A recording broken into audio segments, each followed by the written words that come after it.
পঞ্চতত্ত্বের মধ্যে দ্বিতীয় তত্ত্ব হল ধরণী, ভূমি, যাকে আমরা ধরণী মাতা বলি। এই ধরণী ধৈর্য ধারণ করে, আর এর ওপরেই আমাদের সমগ্র সংসার নির্ভরশীল। কারণ এই ভূমি সহ্য ক্ষমতা রাখে, এর সহ্য ক্ষমতা হলো অপরিসীম। সন্তান যতই আঘাত প্রদান করুক না কেন, প্রেম পূর্বক সহ্য করে, আর তার বদলে অমূল্য রত্ন প্রদান করে। সন্তান যদি হাল চালায়, তাহলে তার বদলে তাকে অন্ন প্রদান করে। এটাই হলো ধরণী। এবার এর থেকে আমরা কি শিক্ষা পেতে পারি? এটাই যে কারোর জন্য কিছু করা বা কাউকে কিছু দেওয়া মনে কোনো কামনা ছাড়াই। আর এই কথাটা বুঝে যান, যদি কারোর জন্য কামনা না রেখে বা কোনো পাওয়ার আশা না রেখে কারোর জন্য কিছু করেন বা কারোকে কিছু দেন, যদি এটা আপনি শিখতে পারেন, তবে আপনি ভালোবাসতে শিখে গেছেন। আর সেই জন্যই এই ধরিত্রীকে মাতা বলা হয়। কারণ মাতা শুধু উনি নন যিনি গর্ভে সন্তানকে ধারণ করেন, মাতা তো উনিও যিনি জীবন বাঁচতে শেখান, যিনি জীবন বাঁচার উদাহরণ প্রদান করেন। তাহলে ধরণীর থেকে এই নিঃস্বার্থ ভাব শিখুন, নিঃস্বার্থ ভালোবাসা শিখুন, আর এই ভালোবাসার সাথেই বলুন রাধা রাধা।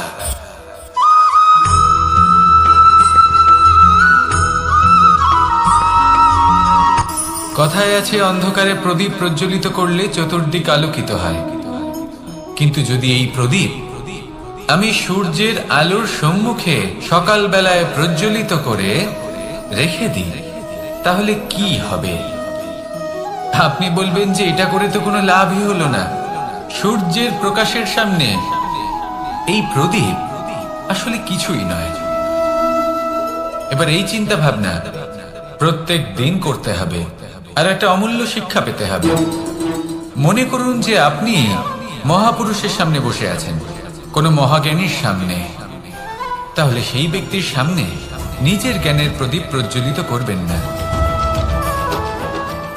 নীরব থাকুন, আর সেই ব্যক্তির সূর্যের প্রকাশের মতো জ্ঞান প্রাপ্ত করুন। যতটা পারবেন জ্ঞান লাভ করুন। যদি এমন কোনো সময়, এমন কোনো স্থানে আপনি আছেন যেখানে চতুর্দিক অন্ধকার, কারোর কাছেই জ্ঞান নেই, সেখানে নিজের জ্ঞানের প্রদীপ প্রজ্বলিত করুন। এমন করলে দুদিক থেকেই আপনার লাভ হবে। আপনার জ্ঞান প্রাপ্তিও হবে, আর জ্ঞানের সঠিক প্রয়োগও করতে পারবেন। আর এই মন প্রসন্ন হয়ে বলবে রাধা রাধা।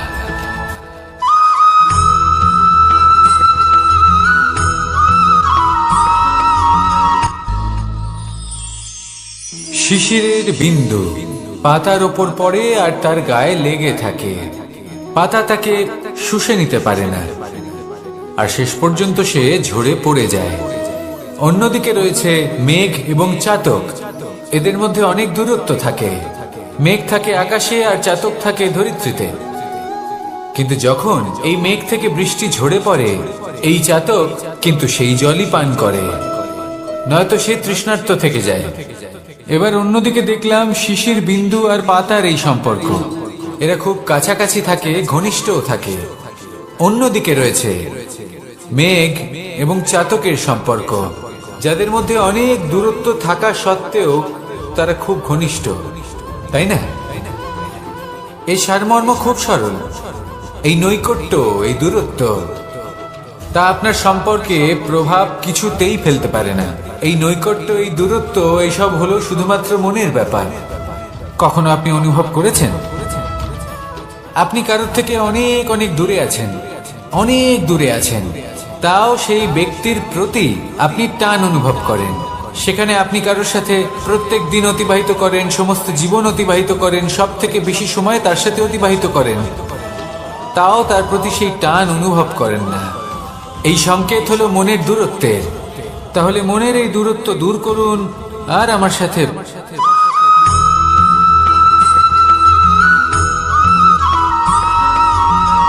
এই সংসারে কোনো বস্তু হোক বা ব্যক্তি হোক, তার একার গুরুত্ব কিন্তু খুব বেশি নয়। একটা উদাহরণ হিসেবে বৃষ্টির ফোঁটাকে ভেবে দেখুন। যদি একটি বৃষ্টির ফোঁটা হয় তাহলে তার খুব বেশি গুরুত্ব থাকে না, কিন্তু যখন সহস্র বৃষ্টির ফোঁটা মেঘের মধ্যে দিয়ে ঝরে পড়ে তখন সেটা বর্ষার রূপ ধারণ করে। সেই বর্ষা যা এই প্রকৃতিকে শান্ত করে। সেইভাবেই পাথরের ছোট টুকরো তার খুব বেশি গুরুত্ব থাকে না, কিন্তু যখন অসংখ্য পাথরের টুকরো একত্রিত হয় তখন তা পর্বতের আকার ধারণ করে। সেইভাবেই কিছু মানুষ যখন একত্রিত হন তখন তৈরি হয় পরিবার, কিছু পরিবার যখন একত্রিত হয় তখন তৈরি হয় সমাজ, যখন অনেক সংখ্যক সমাজ একত্রিত হয় তখন তৈরি হয় রাজ্য।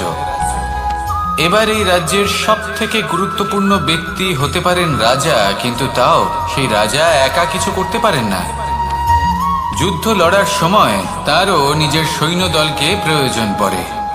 কিন্তু এই সংসারে এমন একজন ব্যক্তি আছেন যিনি একাই সব কাজ করতে থাকেন, এবং সেই ব্যক্তি হলেন মা।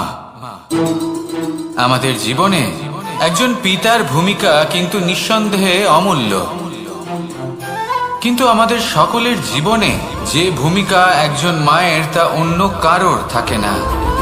একজন মা একাই সন্তানকে বড় করতে পারেন, সংস্কারী করে তুলতে পারেন, তার জন্য পরিশ্রম করেন। আর এত কিছু কাজ করার পরেও তার কাজের জন্য তিনি প্রশংসা অবশ্য পান না। উল্টে যদি সেই সন্তান অনুচিত পথে চালিত হয়, অনুচিত কর্ম করে, তখন সেই মাকেই অপবাদের পাত্র হয়ে উঠতে হয়। আমাদের জীবনে মায়ের যোগদান কতটা সেটা বুঝুন। আপনাকে বড় করে তোলার জন্য উনি কতটা পরিশ্রম করেছেন সেটা বুঝুন। আজ থেকে, এখন থেকে, এই মুহূর্ত থেকে মাকে সম্মান করতে শিখুন।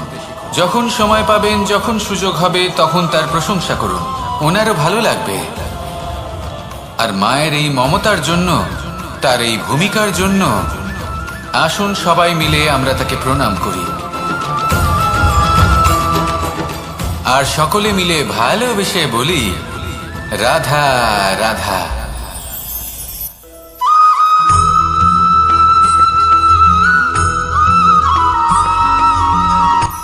এই সংসারে সাফল্য লাভ করার জন্য জ্ঞানের প্রয়োজন হয়, পরিশ্রমের প্রয়োজন হয়, দৃঢ় নিষ্ঠার প্রয়োজন হয়, নিরন্তর চেষ্টা করা প্রয়োজনীয়।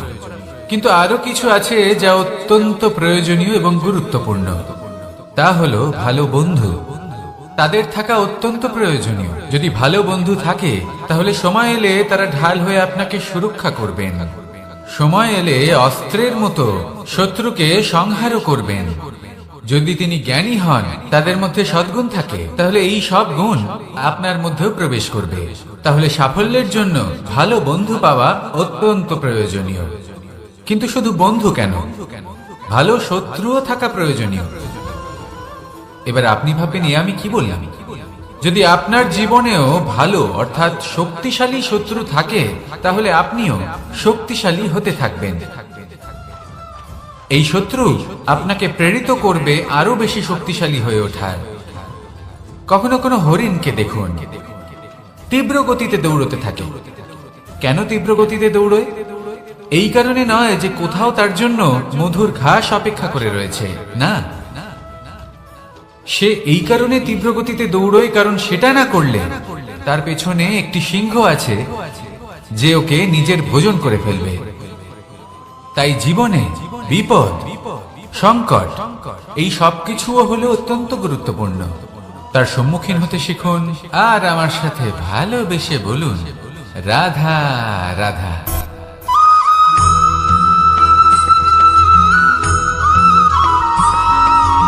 মানুষ জন্মগ্রহণ করে, তার সাথে ভয়েরও জন্ম হয়। ছোটবেলা থেকেই আমাদের মনে কোনো না কোনো প্রকারের ভয় থেকেই যায়। কেউ এই বিষয়ে ভয় পায় যে তার কোনো বস্তু তার থেকে দূরে চলে যাবে।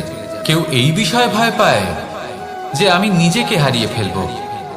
কেউ এই ভেবে ভয় পায় যে আমার প্রিয়জনেরা তারা যেন আমার থেকে দূরে না চলে যায়। কেউ এই ভেবে ভয় পায় যে আমরা যেন পথ না হারিয়ে ফেলি, আদি ইত্যাদি। কিন্তু সত্যি কথা বলতে ভেবে দেখুন এই ভয় বাস্তবে কি? শুধুই একটা মনস্থিতি, আর কিছুই নয়। যা কিছু আপনি জীবনে পেয়েছেন তা একদিন আপনাকে হারাতে হবে। এই জীবন হলো আপনারই, কিন্তু তাও একদিন সমাপ্ত হবে। তাই ভয় পেয়ে কি লাভ? এই ভয় শুধু আপনাকে জীবন যাপন করা থেকে বাধা দিচ্ছে, আর কিচ্ছু নয়। পথ হারিয়ে ফেললেই বুঝতে পারবেন যে নতুন পথ কিভাবে বানাতে হয়। কিছু মানুষকে জীবন থেকে হারালে তবেই আপনি বুঝবেন যে আপনার আপনজনকে। এই ভয়ের কারণে ভীত হয়ে থাকবেন না। এই তারা নক্ষত্র অন্ধকারের অভাবে গুরুত্ব হারায়। শিবকেও মহাদেব হবার জন্য বিষ পান করতে হয়েছিল। প্রত্যেক পরিস্থিতি, প্রত্যেক সাফল্য আপনার পরীক্ষা নেবে। তাতে উত্তীর্ণ হওয়া হলো আপনার কর্ম। যখনই আপনি ভয় পাবেন বা সংকটের সম্মুখীন হবেন, তখন সাহসের সাথে তার সম্মুখীন হন। মনে রাখবেন, যে সম্মুখীন হতে জানে সাফল্য তার সাথে সবসময় থাকে। আসুন আর আমার সাথে ভালোবেসে বলুন, রাধা রাধা।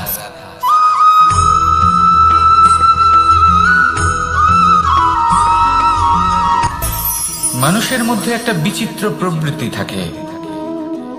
অন্য সকলের বিষয়ে, তাদের জীবনের বিষয়ে, তাদের ব্যক্তিত্বের বিষয়ে, তাদের ভবিষ্যতের বিষয়ে অনুমান করা। এটা হলো অনুচিত। কারোর অতীতকালকে দেখে লোকে ভবিষ্যৎ বলে দিতে পারেন, বর্তমানকে দেখে ভবিষ্যতের বিষয়ে অনুমান করে ফেলেন। উদাহরণ দিতে হলে বলবো, কোনো দাসকে দেখুন, ওকে দেখে লোকে বলে যে ওর ভবিষ্যৎ সেটাই হতে পারে, অনুমান করে ফেলেন। আর এই রাজাকে দেখুন, উনি তো কত সুখী হবেন, উনি তো জগতের সব থেকে অধিক সুখী মানুষ, কত সুখ সুবিধা আছে ওনার কাছে, ধারণা করে ফেলেন। তবে সত্য তো এটাই যে কারোর ব্যক্তিত্বের বিষয়ে, তাদের ভবিষ্যতের বিষয়ে আপনি পূর্ণ সত্য কখনোই বলতে পারবেন না, শুধু অনুমান করতে পারবেন। আর এই অনুমান করে সত্যি কোনো লাভ হয় না, কারণ এই কাল সেটা হলো অত্যন্ত শক্তিশালী। কালো থেকে কালোতর কয়লাকেও হিরেতে পরিণত করতে পারে।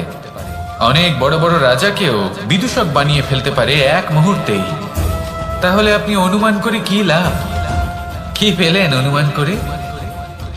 সেই জন্য কারোর বিষয়ে কোনো অনুমান করবেন না, তার ভবিষ্যতের বিষয়ে অনুমান করতে যাবেন না, কারোর বিষয়ে কোনো ধারণা করে নেবেন না। কিছু করতে হলে ভালোবাসুন, সবার মধ্যে ভালোবাসা ছড়ান, সবার মধ্যে ধন্যাত্মক ভাব ছড়ান।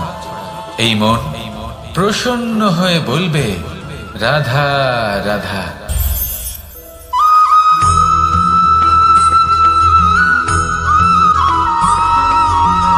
এই সংসারে সব থেকে বেশি কোমল বস্তু হলো রেশম। এই রেশম এতটাই কোমল হয় যে এর পুরো একটা থান শুধুমাত্র একটা হাতে ধরা সম্ভব। কখনো ভেবে দেখেছেন এই রেশম কিভাবে হয়? একটি কীট তার লালার দ্বারা উৎপন্ন হয়। এই কীট সেই রেশমকে পাক দিতে থাকে, পাক দিতেই থাকে, দিতেই থাকে, আর আস্তে আস্তে তার মধ্যেই জড়িয়ে পড়ে। শেষে ওর এই সুন্দর অমূল্য সৃষ্টি রেশমের এই সুতো, তার নির্মাণ কার্য পূর্ণ হয়, কিন্তু তাতেই ও নিজে বন্দী হয়ে যায়। নিজেরই মায়াজালের এই বন্দী গৃহে নিজেই ফেঁসে যায়। এবার এই সুতোকে ব্যবহারযোগ্য করে তোলার জন্য এই কীটগুলিকে এই কবচের সাথেই ফুটন্ত জলে ফেলে দেওয়া হয়। এই সংসারে যদি আমাদের স্বপ্ন এই সংসারের দুঃখ হরণ করার জন্য, এই সংসারে সুখ বিতরণ করার জন্য হয়, তবেই আমাদের প্রগতি সম্ভব। যদি আমাদের এই স্বপ্ন শুধুই আমাদের এবং আমাদের স্বার্থ সিদ্ধির জন্য হয়, তাহলে এই স্বপ্ন আমাদের অন্ধ করে দেবে, আমাদের অন্ধকারের পথে নিয়ে যাবে, আর আমরাও সেই কীটের মতো হয়ে যাব।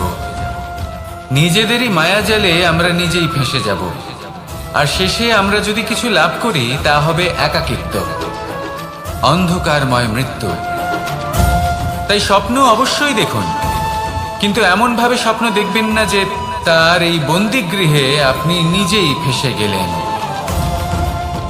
স্বপ্ন দেখুন পরোপকারে।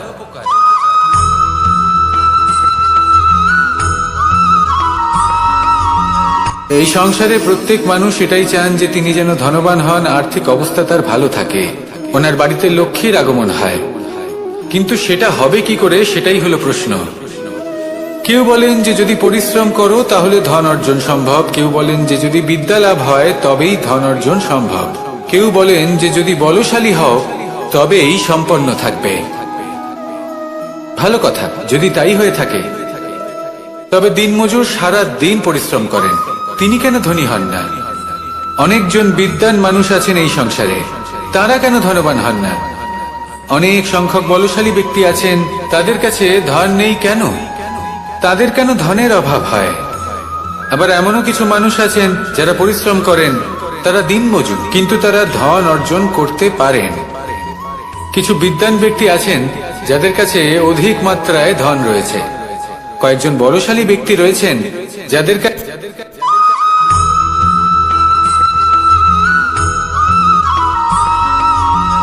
পিতা আর পুত্রের সম্পর্ক অত্যন্ত মধুর হয়ে থাকে।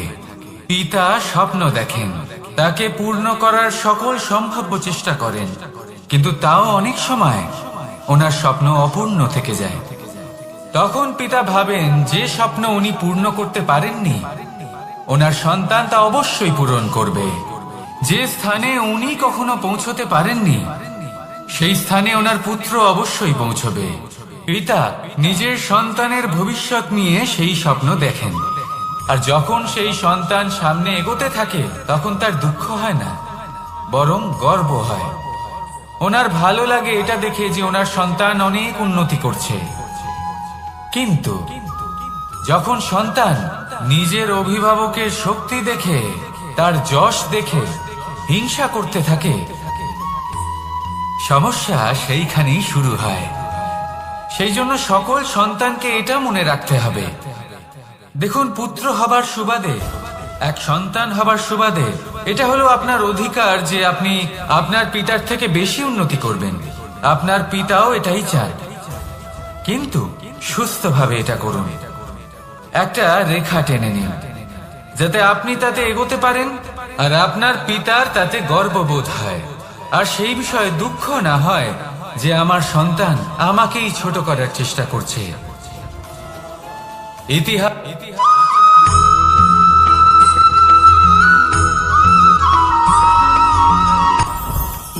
জীবনে কিছু শেখা অত্যন্ত গুরুত্বপূর্ণ।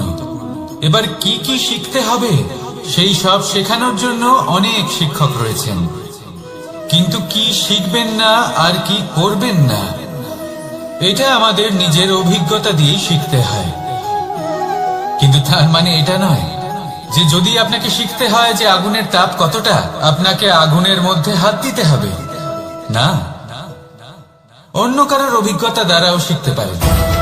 প্রশ্ন শুধুমাত্র একটাই যে আপনি কি শিখতে চান নাকি চান না। যদি আপনি এটাই ভাবেন যে আমি শুধুই নিজের অভিজ্ঞতা দ্বারাই শিখতে চাই, তাহলে জীবনকাল ছোট মনে হবে, অনেক কিছুই শিখতে পারবেন না। তাই নিজের সাথে সাথে বড়দের অভিজ্ঞতার দ্বারাও শেখা শুরু করে দিন, এই সংসারের অভিজ্ঞতা দ্বারা শিখতে শুরু করে দিন।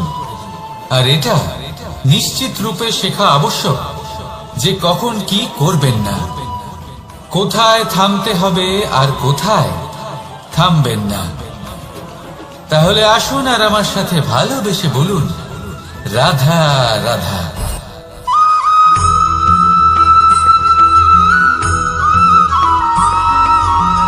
এই সংসারে সব থেকে বেশি কোমল বস্তু হলো রেশম। এই রেশম এতটাই কোমল হয় যে এর পুরো একটা থান শুধুমাত্র একটা হাতে ধরা সম্ভব। কখনো ভেবে দেখেছেন এই রেশম কিভাবে হয়? একটি কীট তার লালার দ্বারা উৎপন্ন হয়। এই কীট সেই রেশমকে পাক দিতে থাকে, পাক দিতেই থাকে, দিতেই থাকে, আর আস্তে আস্তে তার মধ্যেই জড়িয়ে পড়ে। শেষে ওর এই সুন্দর অমূল্য সৃষ্টি রেশমের এই সুতো, তার নির্মাণ কার্য পূর্ণ হয়, কিন্তু তাতেই ও নিজে বন্দী হয়ে যায়। নিজেরই মায়াজালের এই বন্দী গৃহে নিজেই ফেঁসে যায়। এবার এই সুতোকে ব্যবহারযোগ্য করে তোলার জন্য এই কীটগুলিকে এই কবচের সাথেই ফুটন্ত জলে ফেলে দেওয়া হয়। এই সংসারে যদি আমাদের স্বপ্ন এই সংসারের দুঃখ হরণ করার জন্য, এই সংসারে সুখ বিতরণ করার জন্য হয়, তবেই আমাদের প্রগতি সম্ভব। যদি আমাদের এই স্বপ্ন শুধুই আমাদের এবং আমাদের স্বার্থ সিদ্ধির জন্য হয়, তাহলে এই স্বপ্ন আমাদের অন্ধ করে দেবে, আমাদের অন্ধকারের পথে নিয়ে যাবে, আর আমরাও সেই কীটের মতো হয়ে যাব। নিজেদেরই মায়াজালে আমরা নিজেই ফেঁসে যাব, আর শেষে আমরা যদি কিছু লাভ করি তা হবে একাকিত্ব, অন্ধকারময় মৃত্যু। তাই স্বপ্ন অবশ্যই দেখুন, কিন্তু এমন ভাবে স্বপ্ন দেখবেন না যে তার এই বন্দিগৃহে আপনি নিজেই ফেঁসে গেলেন। স্বপ্ন দেখুন পরোপকারে।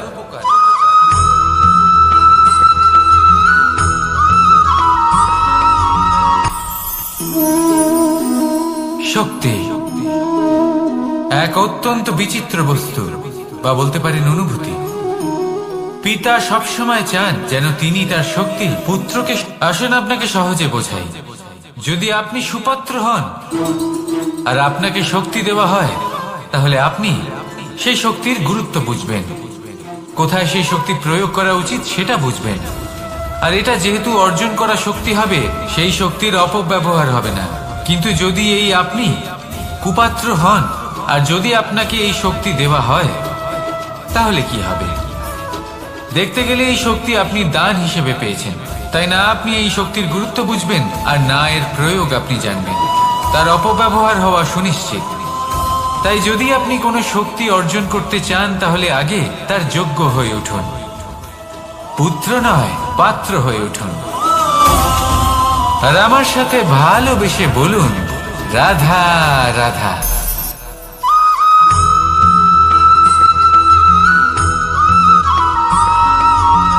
এই সংসারে প্রত্যেক মানুষ এটাই চান যে তিনি যেন ধনবান হন, আর্থিক অবস্থা তার ভালো থাকে, ওনার বাড়িতে লক্ষ্মীর আগমন হয়। কিন্তু সেটা হবে কি করে, সেটাই হলো প্রশ্ন।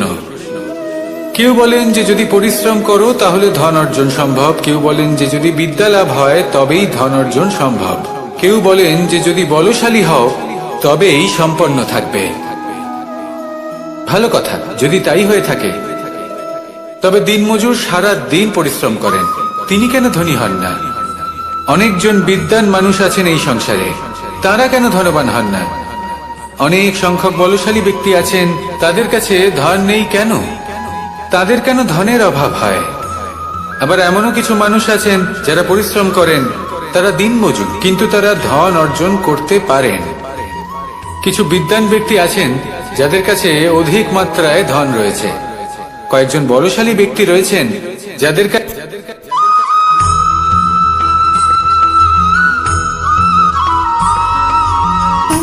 সুখ, দুঃখ এবং শক্তি, এই তিন হলো এই সংসারের ত্রিদেবের মতো। আমাদের জীবনে যা কিছু ঘটছে এই তিনটির ভিত্তির উপরেই হচ্ছে। আসলে এই সংসারের একটা নিয়ম আছে, যখনই আপনি কিছু লাভ করেন, এই সংসার আপনার পরীক্ষা নেয়।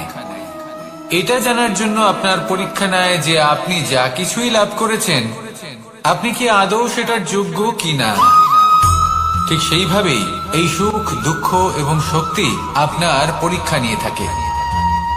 যখন সুখ আসে তখন সে আপনার পরীক্ষা নেয় যে আপনার মধ্যে অহংবোধ জাগ্রত হয়নি তো।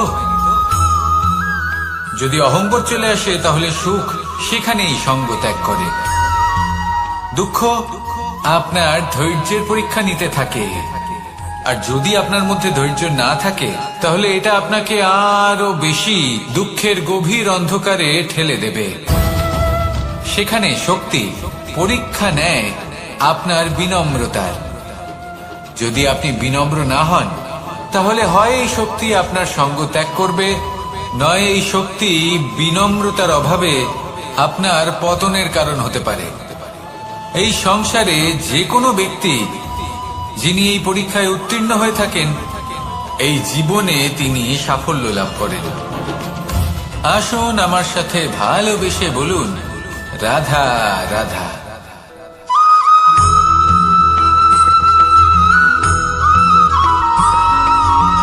পঞ্চতত্ত্বের মধ্যে দ্বিতীয় তত্ত্ব হল ধরণী, ভূমি, যাকে আমরা ধরণী মাতা বলি।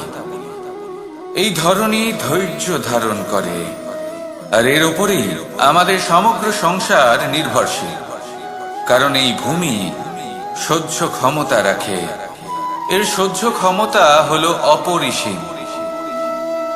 সন্তান যতই আঘাত প্রদান করুক না কেন, প্রেম পূর্বক সহ্য করে, আর তার বদলে অমূল্য রত্ন প্রদান করে। সন্তান যদি হাল চালায়, তাহলে তার বদলে তাকে অন্ন প্রদান করে। এটাই হলো ধরণী। এবার এর থেকে আমরা কি শিক্ষা পেতে পারি? এটাই যে কারোর জন্য কিছু করা বা কাউকে কিছু দেওয়া মনে কোনো কামনা ছাড়াই। আর এই কথাটা বুঝে যান, যদি কারোর জন্য কামনা না রেখে বা কোনো পাওয়ার আশা না রেখে কারোর জন্য কিছু করেন বা কারোকে কিছু দেন, যদি এটা আপনি শিখতে পারেন, তবে আপনি ভালোবাসতে শিখে গেছেন। আর সেই জন্যই এই ধরিত্রীকে মাতা বলা হয়। কারণ মাতা শুধু উনি নন যিনি গর্ভে সন্তানকে ধারণ করেন, মাতা তো উনিও যিনি জীবন বাঁচতে শেখান, যিনি জীবন বাঁচার উদাহরণ প্রদান করেন। তাহলে ধরণীর থেকে এই নিঃস্বার্থ ভাব শিখুন, নিঃস্বার্থ ভালোবাসা শিখুন, আর এই ভালোবাসার সাথেই বলুন রাধা রাধা।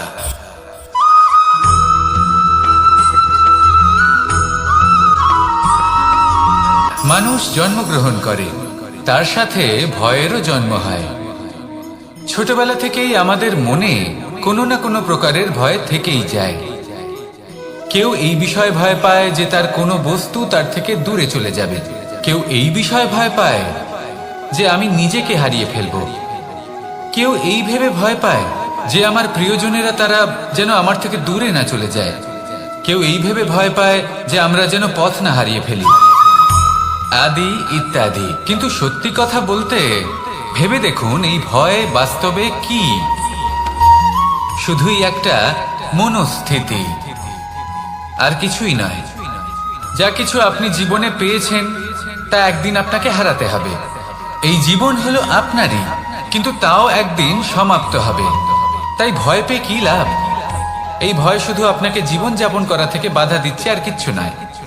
পথ হারিয়ে ফেললেই বুঝতে পারবেন যে নতুন পথ কিভাবে বানাতে হয়। কিছু মানুষকে জীবন থেকে হারালে তবেই আপনি বুঝবেন যে আপনার আপনজনকে। এই ভয়ের কারণে ভীত হয়ে থাকবেন না। এই তারা নক্ষত্র অন্ধকারের অভাবে গুরুত্ব হারায়। শিবকেও মহাদেব হবার জন্য বিষ পান করতে হয়েছিল। প্রত্যেক পরিস্থিতি, প্রত্যেক সাফল্য আপনার পরীক্ষা নেবে, তাতে উত্তীর্ণ হওয়া হলো আপনার কর্ম। যখনই আপনি ভয় পাবেন বা সংকটের সম্মুখীন হবেন, তখন সাহসের সাথে তার সম্মুখীন হন। মনে রাখবেন, যে সম্মুখীন হতে জানে, সাফল্য তার সাথে সবসময় থাকে। আসুন আর আমার সাথে ভালোবেসে বলুন রাধা রাধা।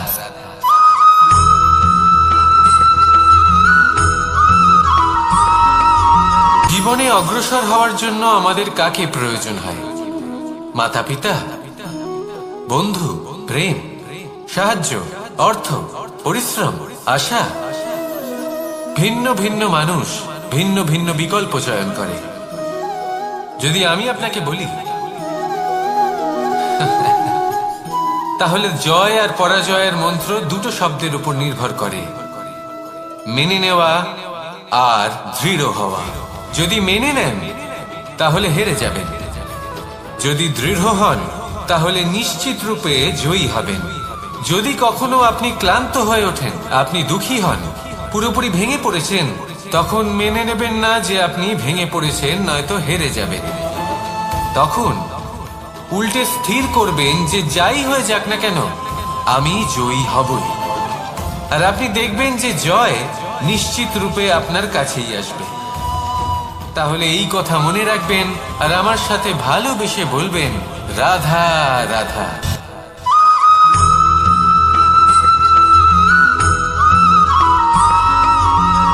এই সংসারে কোনো বস্তু হোক বা ব্যক্তি হোক, তার একার গুরুত্ব কিন্তু খুব বেশি নয়। একটা উদাহরণ হিসেবে বৃষ্টির ফোঁটাকে ভেবে দেখুন। যদি একটি বৃষ্টির ফোঁটা হয় তাহলে তার খুব বেশি গুরুত্ব থাকে না, কিন্তু যখন সহস্র বৃষ্টির ফোঁটা মেঘের মধ্যে দিয়ে ঝরে পড়ে তখন সেটা বর্ষার রূপ ধারণ করে। সেই বর্ষা যা এই প্রকৃতিকে শান্ত করে। সেইভাবেই পাথরের ছোট টুকরো তার খুব বেশি গুরুত্ব থাকে না, কিন্তু যখন অসংখ্য পাথরের টুকরো একত্রিত হয় তখন তা পর্বতের আকার ধারণ করে। সেইভাবেই কিছু মানুষ যখন একত্রিত হন তখন তৈরি হয় পরিবার, কিছু পরিবার যখন একত্রিত হয় তখন তৈরি হয় সমাজ, যখন অনেক সংখ্যক সমাজ একত্রিত হয় তখন তৈরি হয় রাজ্য। এবার এই রাজ্যের সব থেকে গুরুত্বপূর্ণ ব্যক্তি হতে পারেন রাজা, কিন্তু তাও সেই রাজা একা কিছু করতে পারেন না। যুদ্ধ লড়ার সময় তারও নিজের সৈন্যদলকে প্রয়োজন পড়ে। কিন্তু এই সংসারে এমন একজন ব্যক্তি আছেন যিনি একাই সব কাজ করতে থাকেন, এবং সেই ব্যক্তি হলেন মা। আমাদের জীবনে একজন পিতার ভূমিকা কিন্তু নিঃসন্দেহে অমূল্য, কিন্তু আমাদের সকলের জীবনে যে ভূমিকা একজন মায়ের তা অন্য কারোর থাকে না। একজন মা একাই সন্তানকে বড় করতে পারেন, সংস্কারী করে তুলতে পারেন, তার জন্য পরিশ্রম করেন। আর এত কিছু কাজ করার পরেও তার কাজের জন্য তিনি প্রশংসা অবশ্য পান না। উল্টে যদি সেই সন্তান অনুচিত পথে চালিত হয়, অনুচিত কর্ম করে, তখন সেই মাকেই অপবাদের পাত্র হয়ে উঠতে হয়। আমাদের জীবনে মায়ের যোগদান কতটা সেটা বুঝুন। আপনাকে বড় করে তোলার জন্য উনি কতটা পরিশ্রম করেছেন সেটা বুঝুন। আজ থেকে, এখন থেকে, এই মুহূর্ত থেকে মাকে সম্মান করতে শিখুন। যখন সময় পাবেন, যখন সুযোগ হবে, তখন তার প্রশংসা করুন, ওনারও ভালো লাগবে। আর মায়ের এই মমতার জন্য, তার এই ভূমিকার জন্য আসুন সবাই মিলে আমরা তাকে প্রণাম করি, আর সকলে মিলে ভালোবেসে বলি রাধা রাধা।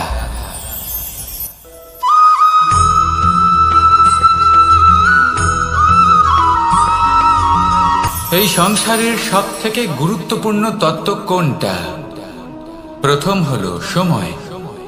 জন্ম থেকে মৃত্যু পর্যন্ত এই যে সময়, এটাই তো হলো জীবন।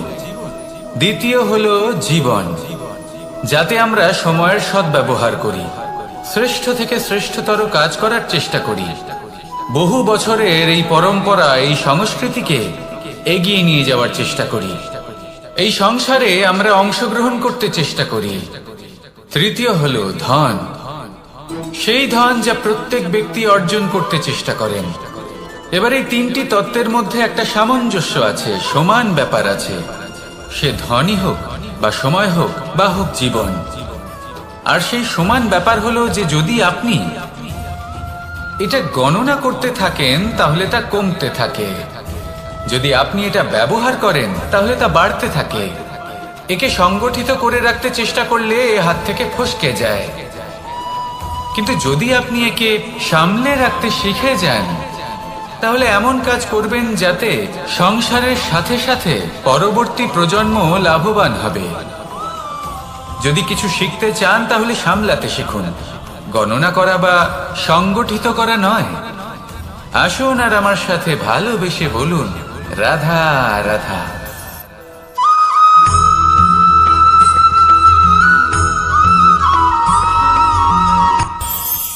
এই সংসারে আমরা প্রকাশ কোথা থেকে পাই? এর উত্তর বড়ই সরল। ভোরে যখন সূর্যোদয় হয় তখন প্রকাশের কিরণ আমাদের ঘরে এসে পৌঁছয়। এইভাবেই আমরা প্রকাশ লাভ করি। এবার এই প্রকাশের আলোতেই আমরা সারাদিনের কাজ সম্পন্ন করি। সন্ধে হয়ে যায়, সূর্যাস্ত হয়ে যায়, আর আমাদের ঘর যাতে অন্ধকার না হয় তার জন্য আমরা একটা প্রদীপ প্রজ্বলিত করি। এটাই ঘটে আমাদের জীবনেও। এবার প্রবাহমান আয়ুর সাথে আমরা আমাদের অন্তরে যদি একটা প্রদীপ প্রজ্বলিত করে নিই তাহলে বিষয়টাই অন্যরকম হবে। এবার আপনি বলবেন কোন প্রকাশের কথা বলছি যা আমাদের অন্তরে জাগ্রত করা সম্ভব? আমাদের আত্মার মাঝে প্রেমের প্রকাশ জাগ্রত করার কথা বলছি। কারণ আমাদের এই জীবন এও হলো দিনের আলোর মতো। আজ প্রকাশ আছে, কিন্তু কোনোদিন অবশ্যই অস্ত হবে। কিন্তু অস্ত হবার আগে যদি আমরা আমাদের আত্মার মাঝে প্রেমের এই প্রকাশ উজ্জ্বলিত করে নিই, তাহলে আমাদের সন্ধ্যাকালও আমরা আনন্দে এবং প্রেমে যাপন করব। তাহলে আসুন আর আমার সাথে ভালোবেসে বলুন, রাধা রাধা।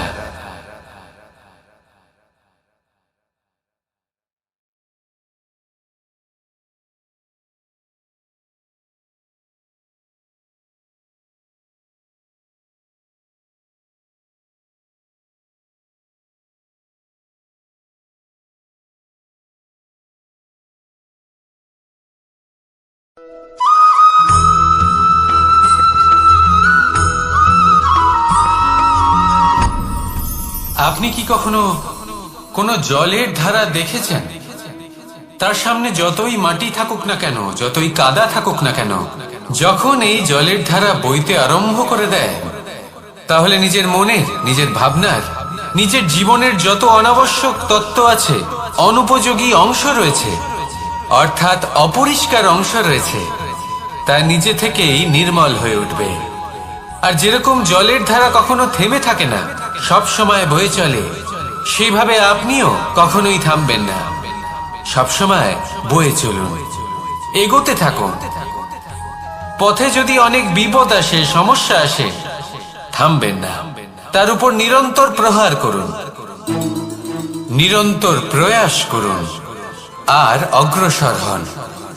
আপনি ভেবে দেখুন, এই জলের ধারা কখনো থেমে থাকে না, সবসময় বয়ে চলে, বিপদের সম্মুখীন হয়ে তাকে সাথে বয়ে নিয়ে চলে। সেই জন্য জলের ধারা, প্রবাহমান এই ধারা, এর থেকে কখনো দুর্গন্ধ আসে না, এতে কখনো ময়লা জমতে পারে না, বরং পালিত হয় সুন্দর প্রাণবন্ত জীবজন্তু, যেমন সুন্দর ছোট মাছ। তাই আপনিও এটাই করুন, কখনো থামবেন না, শুধু চলতে থাকুন, জলের ধারার মতো বইতে থাকুন। আপনি আপনার লক্ষ্য অবশ্যই খুঁজে পাবেন, আর তার সাথে নিজের অন্তরের যে মালিন্য রয়েছে তা আপনি নিজেই নিজের থেকে দূরে করে দেবেন।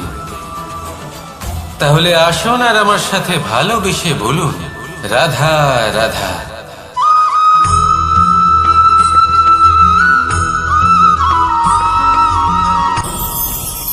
ভয়ের সাথে আমরা সবাই পরিচিত, কষ্টও আমরা সবাই পেয়েছি।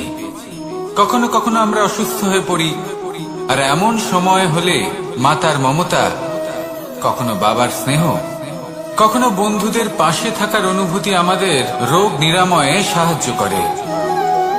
কখনো যদি আমরা নিরাশ হয়ে পড়ি, তখন যদি আমাদের কোনো আপনজন আমাদের দুটো ভালো কথা বলে, তখন আমাদের মনোবল বেড়ে যায়। ঠিক তেমন সংসারের এই রঙ্গমঞ্চে যদি আপনি পীড়িত অনুভব করেন, কিছু শুভ কথা আলোচনা করুন, কিছু স্তুতি গান করুন, কিছু মুহূর্তের জন্য হলেও নিজের ইষ্টদেবের কথা স্মরণ করুন আর প্রার্থনা করুন।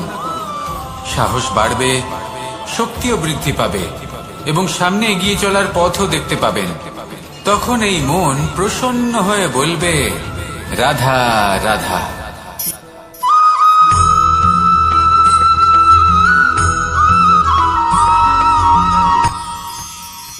মানুষ তার জীবনে দুই ধরনের পরিস্থিতিকে খুব ভয় পায়।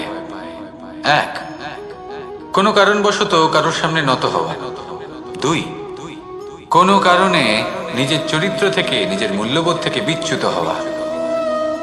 এবার কেন হয় এরকম যে কথায় কথায় কারোর সামনে নত হতে হয়? কেন বারংবার নিজের চরিত্র থেকে চ্যুত হতে হয়? এরকম কেন হয়?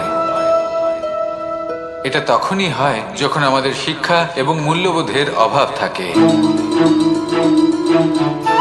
যদি মানুষের মধ্যে প্রকৃত শিক্ষা থাকে, তাহলে এই সংসারে কোনো সময় এবং কারোর সামনেই নত হওয়ার কোনো প্রয়োজন নেই। যদি মানুষের মধ্যে মূল্যবোধ থাকে, তাহলে তাকে নিজের মূল্যবোধ বা চরিত্র থেকে বিচ্যুত হতে হয় না, তা সে যাই হয়ে যাক না কেন। কোনো বালককে যদি জন্ম থেকেই সুশিক্ষার অধিকারী করা হয়, শিক্ষিত করা হয়, মূল্যবোধের অধিকারী করা হয়, তবে সে এই সংসারে এমন কর্ম করবে যাতে সে নিজেকে, নিজের পরিবারকে, সমগ্র সমাজকে গর্বিত করতে পারে। শিক্ষা লাভ করুন, মূল্যবোধ লাভ করুন এবং আমার সাথে ভালোবেসে বলুন, রাধা রাধা।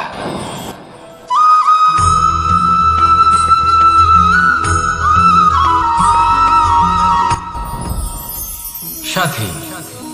সাথী এই শব্দটির ব্যাখ্যা কে কিভাবে করে? মিত্র, সখা, বন্ধু। কিন্তু অর্থ একটাই, তিনি যিনি আপনার সঙ্গী হন আর তিনি যার সাথী আপনি হন। এবার সব থেকে বড় প্রশ্ন হলো এটাই যে তিনি কে হতে পারেন যাকে আপনি আপনার সাথী বলে মেনে নিতে পারেন, নিজের সখা, নিজের মিত্র, নিজের বন্ধু মেনে নিতে পারেন। আপনার সাথী হলেন তিনি যিনি দুঃখের সময় আপনার পাশে থাকবেন, আপনার হাত ধরে থাকবেন। আপনার সাথী হলেন তিনি যার হাত আপনি নিজের সুখের দিনে ধরে থাকবেন। সেই সাথীরই হাত ধরুন যিনি দুঃখে সবসময় আপনাকে সাহায্য করার জন্য তৎপর হয়ে থাকেন, আপনার পাশে থাকেন, আর যাকে সুখের দিনে আপনি আপনার সাথে রাখতে পারেন। আর যখন আপনার সাথে আপনার এই সাথী থাকবে তখন আপনি এটা বুঝবেন যে যখন জীবনে দুঃখ আসে তখন এই দুঃখ কমে যায়, সবার মধ্যে ভাগ হয়ে যায়। আর যদি তখন সুখ আসে তাহলে সেটা সবার উপস্থিতিতে আরো বেড়ে যায়। এটাই হলো প্রেম, এটাই হলো ভালোবাসা, এটাই হলো সঙ্গ। যেমন সম্পর্ক আমার আর রাধার মাঝে। তাহলে আসুন আর আমার সাথে ভালোবেসে বলুন, রাধা রাধা।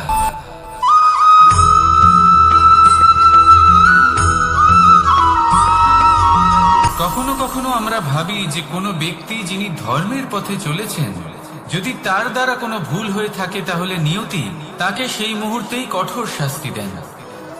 কিন্তু সেই সব মানুষ যারা সংসারের সব থেকে বড় অধর্মী, বহু নিকৃষ্ট মানের কাজ করেন, তাদের নিয়তি অনেক সুযোগ দেন। তাদের নিয়তি এরকম কঠোর প্রহার করেন না। এই ভাবনা কখনো না কখনো মনে আসেই। ভেবে দেখুন কেন? আসলে জীবনকে বেশিরভাগ মানুষ একভাবেই দেখে থাকেন, বিভিন্ন স্তরে একে দেখা উচিত। এবার আপনি বলুন, এই সংসারে কোনো অধর্মী কখনো প্রেরণার উৎস হতে পারেন? কখনোই নয়। যে মানুষ নিজের আত্মাকে মলিন করে ফেলেছেন তিনি এই সংসারকে কিভাবে প্রেরণা যোগাবেন? উনি নিজেই বুঝতে পারেন না কোনটা করা উচিত, ধর্ম কোনটা। তাই নিয়তি তাকে একটা সুযোগ দেন, এটা বোঝার সুযোগ দেন যে কোনটা উচিত, কোনটা ধর্ম। সুযোগ দেন নিজের বিবেক জাগিয়ে তোলার, তাকে সুযোগ দেন নিজের অন্তরাত্মার ডাক শোনার। যখন তাতেও কাজ হয় না তখন নিয়তির কাছে একটাই পথ বাকি থাকে, আর তা হল মহাবিনাশ। মহাবিনাশ হয়তো দেরিতেই আসতে পারে, কিন্তু তা অবশ্যই আসবে। আর যখন মহাবিনাশ আসে তখন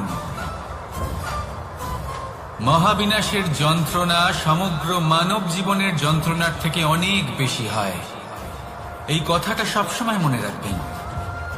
আর অন্যদিকে যে মানুষ ধর্মের পথে চলছেন তার দ্বারা যদি কোনো ভুল হয়ে থাকে তখন নিয়তি তার পরীক্ষা নেন। কিছুক্ষণের জন্য মানুষের মনে হতে পারে নিয়তি তাকে কঠোর শাস্তি দিয়েছেন,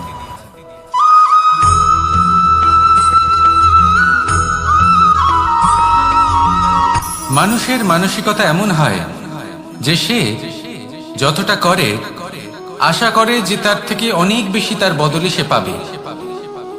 দেখুন, সবকিছুই আপনার ভাবনা চিন্তার উপর নির্ভর করছে।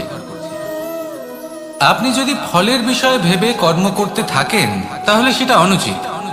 জীবনের আসল আনন্দ হলো নিজের কর্ম করতে থাকা, ফলের চিন্তা করা উচিত নয়। যদি আপনি এরকম ভাবেন যে আমি এতটা করছি, আমার এতটা পাওয়া উচিত, সেই ভাবনা অনুচিত। যদি আপনি সেবার মানসিকতা নিয়ে কর্ম করতে থাকেন, কর্মচক্রে প্রবাহিত হন, যদি আপনি এমন ভাবনা রাখেন যে আমি এতটা পাচ্ছি তাই এর থেকে অনেক বেশি আমি কর্ম করব, তাহলে নিশ্চিত রূপে আপনি যতটা করছেন তার থেকে অনেক বেশি আপনি পাবেন, আপনার আশার থেকে অনেক বেশি আপনি পাবেন। শুধু জীবনে অনেক বেশি কাজ করতে থাকুন, ফলের চিন্তা করবেন না। আর মনে রাখবেন, এই ভাবনাই সব থেকে বড় বীজ। কর্মের উপর বিশ্বাস রাখুন, জীবনে যা যা আপনি চান সবই সুখময় হবে। আসুন আর আমার সাথে ভালোবেসে বলুন, রাধা রাধা।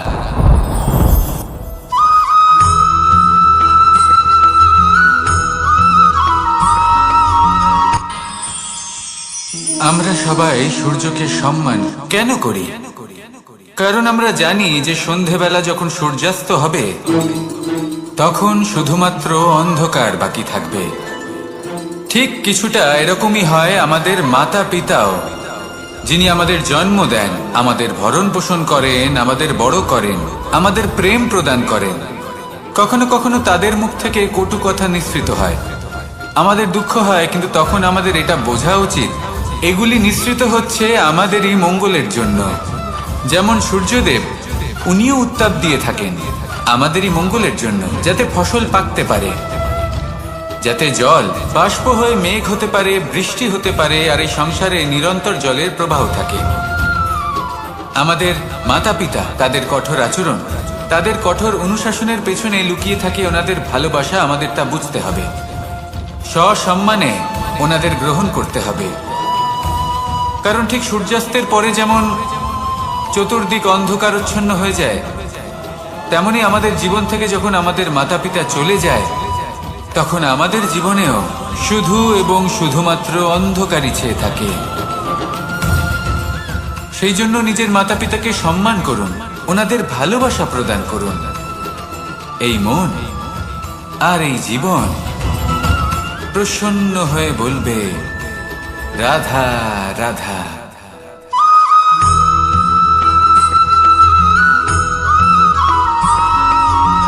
এই সংসারে কখনো কোনো ব্যক্তিকে তার বাইরের পোশাক দেখে বিচার করার চেষ্টা করবেন না, এটা খুব বড় ভুল করবেন।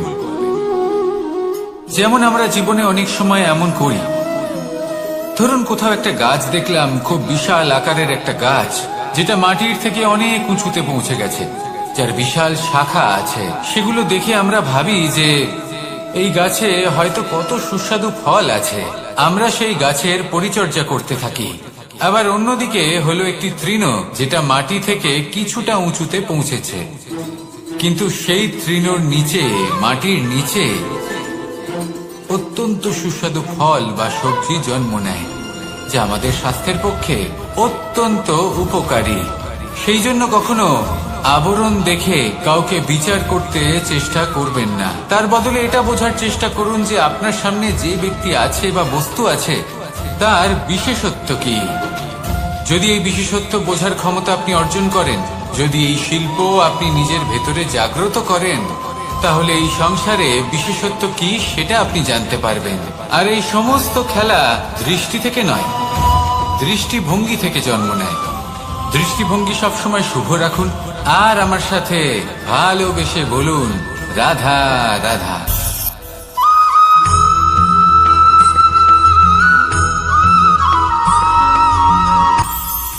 এটা হলো ধান গাছ, এর থেকে যে চাল উৎপন্ন হয় তা মানুষ গ্রহণ করেন। আর এটা কি? এ হলো জংলি ঘাস।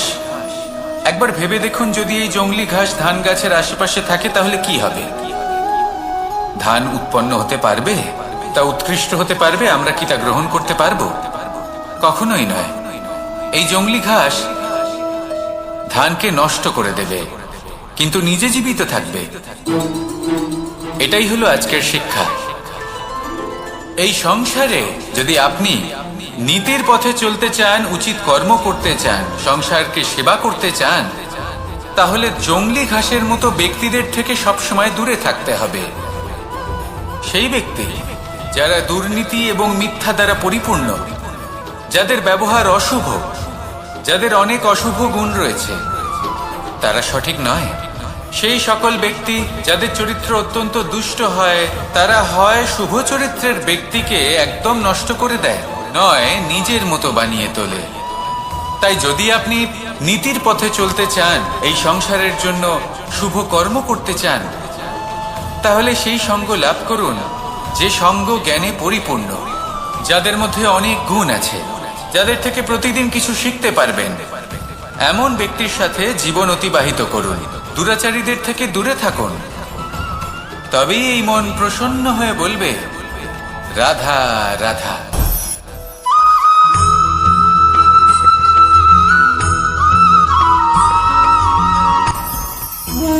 ভোজন। এবার ভোজন সংগ্রহ করার জন্য মানুষ কি না করেন, সব সময় চেষ্টা করতে থাকেন। ফসল উৎপাদনের জন্য অনেক পরিশ্রম করতে থাকেন, কিন্তু অনেক সময় অনেক পরিশ্রম করার পরেও ফসল ভালো উৎপাদন হয় না। এর কারণ কি? কারণ হলো এটাই যে আপনি পরিশ্রম হয়তো অনেক করেছেন, কিন্তু আপনার নজর তো সেই বীজের দিকে ছিলই না যা আপনি রোপণ করেছেন।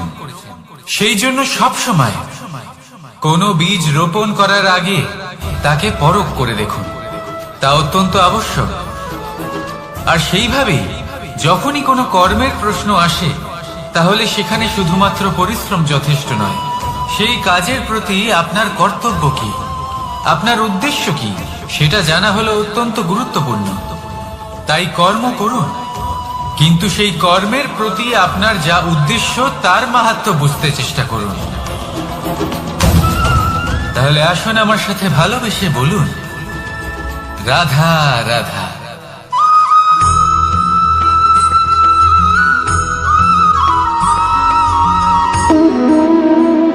সম্পর্ক হলো আমাদের জীবনের একটি আধার। কিছু সম্পর্ক এমন যা আমরা জন্মসূত্রে লাভ করি, যেমন পরিবার, মা, বাবা। কিছু সম্পর্ক আছে যা আমরা জীবনে অর্জন করে থাকি, তা সে প্রেমের হোক, স্নেহের হোক বা বন্ধুত্বের। এই সকল সম্পর্ক লাভ করার বা গড়ে তোলার 5টি ধাপ রয়েছে। প্রথম ধাপ, কোনো ব্যক্তির সাথে আলাপ হওয়া, তার সাথে কথা বলা বা তাকে দেখা। দ্বিতীয় ধাপ, সে ব্যক্তিকে আমাদের ভালো লাগা। তৃতীয় ধাপ, আমাদের এটা চাইতে শুরু করা যে জীবনে এই ব্যক্তি যেন আমাদের বন্ধু হন, আমাদের জীবনে থাকেন, বা আমাদের কাউকে ভালোবেসে ফেলা। আর এটা আমাদের ভাবা বা চাওয়া যে সেই ব্যক্তি যেন আজীবন আমার সাথে থাকেন, আমার জীবনে আমার সাথী হয়ে। চতুর্থ ধাপ, লাভ করা।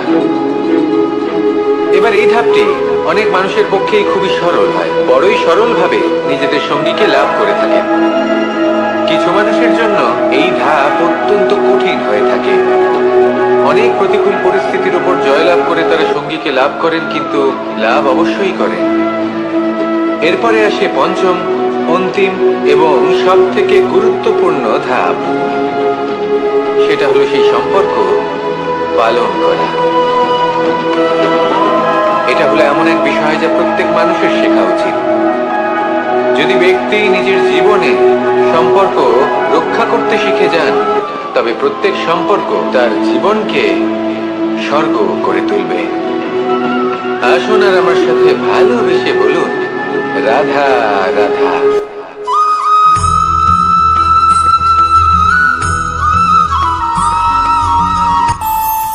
আমাদের মনে যখন কোনো প্রশ্ন ওঠে, কোনো দ্বন্দ্ব জাগে, তখন আমরা যাই আমাদের গুরুর কাছে, আমাদের আরাধ্যের কাছে গিয়ে জিজ্ঞেস করি। এইভাবেই একদিন আমি পৌঁছলাম আমার আরাধ্যের কাছে, আমার মহাদেবের কাছে, আর ওনাকে প্রশ্ন করলাম যে মহাদেব, জীবনে আনন্দ পাওয়ার, উৎসব পালনের, প্রেম ভাগ করে নেবার, জীবনকে উপভোগ করে নেওয়ার সর্বশ্রেষ্ঠ সময় কোনটা? মহাদেব হাসলেন আর উনি বললেন, জীবনে উৎসব পালনের সব থেকে শ্রেষ্ঠ দিন হলো মৃত্যুর ঠিক আগের দিনটা। প্রেম ভাগ করে নেওয়ার সব থেকে শ্রেষ্ঠ মুহূর্ত হলো মৃত্যুর ঠিক আগের মুহূর্ত। জীবনকে উপভোগ করে নেওয়ার সর্বশ্রেষ্ঠ প্রহর হলো মৃত্যুর 1 প্রহর পূর্বে। তখন আমি চমকে গেলাম। আমি বললাম, কিন্তু মহাদেব, মৃত্যু তো অনিশ্চিত, আমরা জানিও না কবে আমাদের মৃত্যু হবে। মহাদেব আবার হাসলেন। উনি বললেন যে যদি আমরা এভাবে জীবন কাটাই যে আমরা জীবনের প্রত্যেক দিন, প্রত্যেক মুহূর্ত, প্রত্যেক প্রহর শেষ বলে মনে করি, তাহলে আমাদের সমস্ত জীবন আনন্দের সাথেই অতিবাহিত হবে। কি বলেন?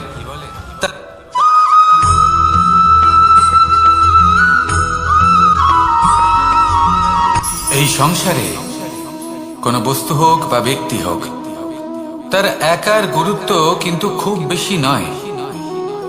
একটা উদাহরণ হিসেবে বৃষ্টির ফোঁটাকে ভেবে দেখুন। যদি একটি বৃষ্টির ফোঁটা হয় তাহলে তার খুব বেশি গুরুত্ব থাকে না, কিন্তু যখন সহস্র বৃষ্টির ফোঁটা মেঘের মধ্যে দিয়ে ঝরে পড়ে, তখন সেটা বর্ষার রূপ ধারণ করে। সেই বর্ষা যা এই প্রকৃতিকে শান্ত করে। সেইভাবেই পাথরের ছোট টুকরো, তার খুব বেশি গুরুত্ব থাকে না, কিন্তু যখন অসংখ্য পাথরের টুকরো একত্রিত হয় তখন তা পর্বতের আকার ধারণ করে। সেইভাবেই কিছু মানুষ যখন একত্রিত হন তখন তৈরি হয় পরিবার, কিছু পরিবার যখন একত্রিত হয় তখন তৈরি হয় সমাজ, যখন অনেক সংখ্যক সমাজ একত্রিত হয় তখন তৈরি হয় রাজ্য।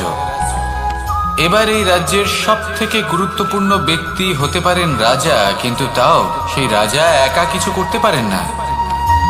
যুদ্ধ লড়ার সময় তারও নিজের সৈন্যদলকে প্রয়োজন পড়ে। কিন্তু এই সংসারে এমন একজন ব্যক্তি আছেন যিনি একাই সব কাজ করতে থাকেন, এবং সেই ব্যক্তি হলেন মা। আমাদের জীবনে একজন পিতার ভূমিকা কিন্তু নিঃসন্দেহে অমূল্য, কিন্তু আমাদের সকলের জীবনে যে ভূমিকা একজন মায়ের তা অন্য কারোর থাকে না। একজন মা একাই সন্তানকে বড় করতে পারেন, সংস্কারী করে তুলতে পারেন, তার জন্য পরিশ্রম করেন। আর এত কিছু কাজ করার পরেও তার কাজের জন্য তিনি প্রশংসা অবশ্য পান না। উল্টে যদি সেই সন্তান অনুচিত পথে চালিত হয়, অনুচিত কর্ম করে, তখন সেই মাকেই অপবাদের পাত্র হয়ে উঠতে হয়। আমাদের জীবনে মায়ের যোগদান কতটা সেটা বুঝুন। আপনাকে বড় করে তোলার জন্য উনি কতটা পরিশ্রম করেছেন সেটা বুঝুন। আজ থেকে, এখন থেকে, এই মুহূর্ত থেকে মাকে সম্মান করতে শিখুন। যখন সময় পাবেন, যখন সুযোগ হবে, তখন তার প্রশংসা করুন, ওনারও ভালো লাগবে। আর মায়ের এই মমতার জন্য, তার এই ভূমিকার জন্য আসুন সবাই মিলে আমরা তাকে প্রণাম করি, আর সকলে মিলে ভালোবেসে বলি রাধা রাধা।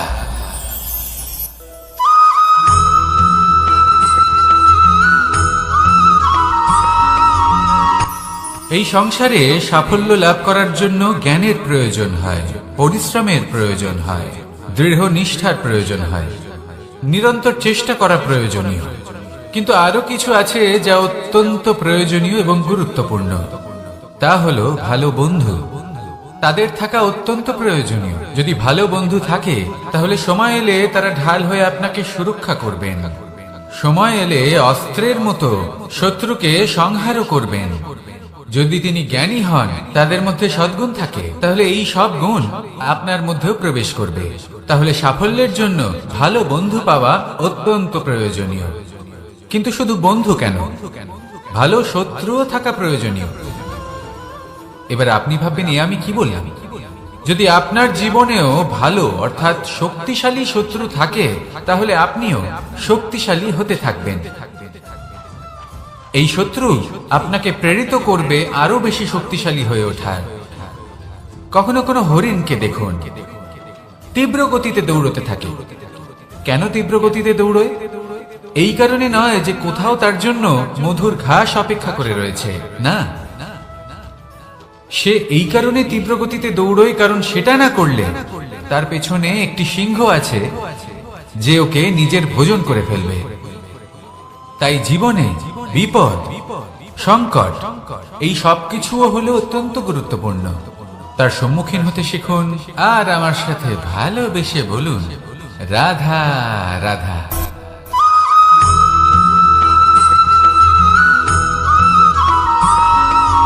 কথায় আছে, প্রত্যেক পুত্র তার পিতার প্রতিচ্ছবি হয়, আর সমস্ত প্রতিচ্ছবি চায় যেন সে তার অস্তিত্ব প্রাপ্ত করতে পারে।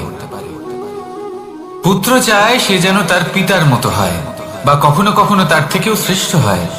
সেটা কোনো অনুচিত ব্যাপার নয়। অনুচিত তখন হয় যখন পুত্র নিজের পিতার মতো হবার স্বপ্ন পূরণ করতে গিয়ে বা তার থেকেও শ্রেষ্ঠ হওয়ার স্বপ্ন পূরণে অনুচিত পথের আশ্রয় নেয়। কারণ তারপরে সে তার পিতার গুণগুলি আত্মসাৎ করতে চায় না। সে শুধুই এটা চায় যে সংসারের চোখে যেন আমি শ্রেষ্ঠ প্রমাণিত হই। এটা অনুচিত। সংসারে এমন অনেক মানুষ আছেন যারা এই কারণে শ্রেষ্ঠ হওয়ার চেষ্টা করেন যাতে তার পরিবারে তার পিতার সম্মান বৃদ্ধি পায়। এমনও মানুষ থাকেন, আর এটাই হলো পার্থক্য উদ্দেশ্যের। মনে রাখবেন, যদি আপনার উদ্দেশ্য শুভ হয় তাহলে পথও শুভ হবে, যদি আপনার উদ্দেশ্য অশুভ হয় তাহলে পথও অশুভ হবে। তাহলে নিজের পিতার মতো হবার চেষ্টা অবশ্যই করুন, তার থেকেও শ্রেষ্ঠ হওয়ার চেষ্টা অবশ্যই করুন, কিন্তু মনে রাখবেন আপনার সংকল্প আর আপনার উদ্দেশ্য এই দুই শুভ হওয়া উচিত। তাহলে আসুন আর আমার সাথে ভালোবেসে বলুন, রাধা রাধা।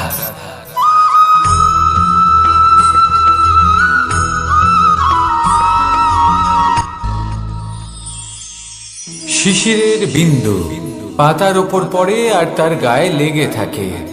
পাতা তাকে শুষে নিতে পারে না, আর শেষ পর্যন্ত সে ঝরে পড়ে যায়। অন্যদিকে রয়েছে মেঘ এবং চাতক। এদের মধ্যে অনেক দূরত্ব থাকে। মেঘ থাকে আকাশে আর চাতক থাকে ধরিত্রীতে। কিন্তু যখন এই মেঘ থেকে বৃষ্টি ঝরে পড়ে, এই চাতক কিন্তু সেই জলই পান করে, নয়তো সে তৃষ্ণার্ত থেকে যায়। এবার অন্যদিকে দেখলাম শিশির বিন্দু আর পাতার এই সম্পর্ক। এরা খুব কাছাকাছি থাকে, ঘনিষ্ঠও থাকে। অন্যদিকে রয়েছে মেঘ এবং চাতকের সম্পর্ক, যাদের মধ্যে অনেক দূরত্ব থাকা সত্ত্বেও তারা খুব ঘনিষ্ঠ, তাই না? এই সারমর্ম খুব সরল। এই নৈকট্য, এই দূরত্ব, তা আপনার সম্পর্কে প্রভাব কিছুতেই ফেলতে পারে না। এই নৈকট্য, এই দূরত্ব, এসব হলো শুধুমাত্র মনের ব্যাপার। কখনো আপনি অনুভব করেছেন আপনি কারোর থেকে অনেক অনেক দূরে আছেন, অনেক দূরে আছেন, তাও সেই ব্যক্তির প্রতি আপনি টান অনুভব করেন। সেখানে আপনি কারোর সাথে প্রত্যেক দিন অতিবাহিত করেন, সমস্ত জীবন অতিবাহিত করেন, সব থেকে বেশি সময় তার সাথে অতিবাহিত করেন, তাও তার প্রতি সেই টান অনুভব করেন না। এই সংকেত হলো মনের দূরত্বের। তাহলে মনের এই দূরত্ব দূর করুন আর আমার সাথে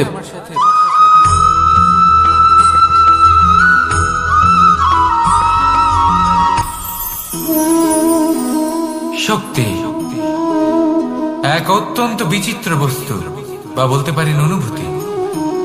পিতা সবসময় চান যেন তিনি তার শক্তি পুত্রকে। আসুন আপনাকে সহজে বোঝাই। যদি আপনি সুপাত্র হন আর আপনাকে শক্তি দেওয়া হয়, তাহলে আপনি সেই শক্তির গুরুত্ব বুঝবেন, কোথায় সেই শক্তি প্রয়োগ করা উচিত সেটা বুঝবেন। আর এটা যেহেতু অর্জন করা শক্তি হবে, সেই শক্তির অপব্যবহার হবে না। কিন্তু যদি এই আপনি কুপাত্র হন আর যদি আপনাকে এই শক্তি দেওয়া হয়, তাহলে কি হবে? দেখতে গেলে এই শক্তি আপনি দান হিসেবে পেয়েছেন, তাই না আপনি এই শক্তির গুরুত্ব বুঝবেন আর না এর প্রয়োগ আপনি জানবেন। তার অপব্যবহার হওয়া সুনিশ্চিত। তাই যদি আপনি কোনো শক্তি অর্জন করতে চান, তাহলে আগে তার যোগ্য হয়ে উঠুন। পুত্র নয়, পাত্র হয়ে উঠুন। আর আমার সাথে ভালোবেসে বলুন, রাধা রাধা।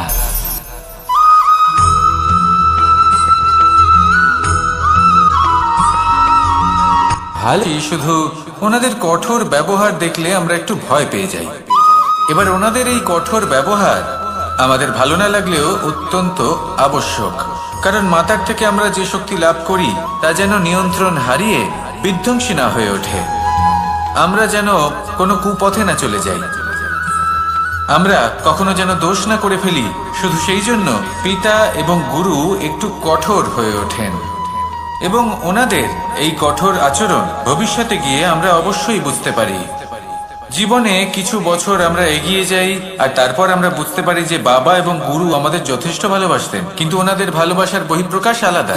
প্রয়োজনীয় হলো এটা দেখার, এটা বোঝার যে শুরু থেকে আমাদের প্রতি ওনাদের আচরণ কেমন ছিল।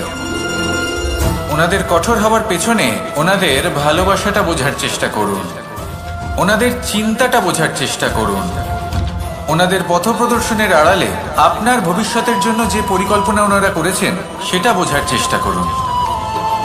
তখন আপনারা বুঝতে পারবেন ওনাদের ভালোবাসাকে।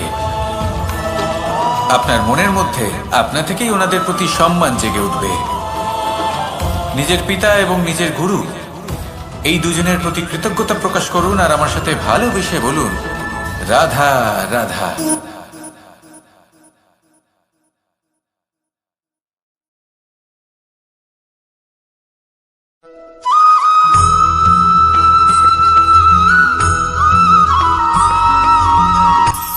কখনো কোনো বাগানের কোনো বৃক্ষকে দেখেছেন যেখানে সুগন্ধি ফুল থাকে, রসালো ফল থাকে? তখন মন প্রফুল্ল হয়ে ওঠে, মন থেকে সেই বৃক্ষের প্রতি ভালোবাসা জন্মায়। কিন্তু যিনি বাগানের মালিক, শুধুমাত্র তিনিই জানেন যে কিভাবে এই বৃক্ষকে আগলে রাখতে হয়, কিভাবে তার পরিচর্যা করলে এতে সুন্দর সুগন্ধি ফুল হবে, রসালো ফল হবে। কখনো কখনো প্রয়োজনের থেকে বেশি রোদ পেলে এই বৃক্ষগুলি শুকিয়ে যায়, প্রয়োজনের থেকে কম রোদ পেলেও এই বৃক্ষ কিন্তু শুকিয়ে যায়। প্রয়োজনের থেকে কম জল যদি পায় এই বৃক্ষ শুকিয়ে যেতে পারে, প্রয়োজনের থেকে অতিরিক্ত জল যদি পায় তখনও এই বৃক্ষের শিকড়গুলি নষ্ট হয়ে যেতে পারে। এবার এটাই কিন্তু আমাদের সংসারের সাথেও হয়। আমাদের সংসারের সকল প্রতিভাশালী ব্যক্তি, যেমন লেখক, বিচারক, প্রবক্তা, যোদ্ধা, এদের সবার ক্ষেত্রে এই কথাটাই প্রযোজ্য। যদি বেশি প্রশংসা করা হয় তাহলেও এরা হারিয়ে যাবেন। প্রয়োজনের থেকে বেশি যদি নিন্দা করা হয় তখনও তারা নত হয়ে পড়বেন।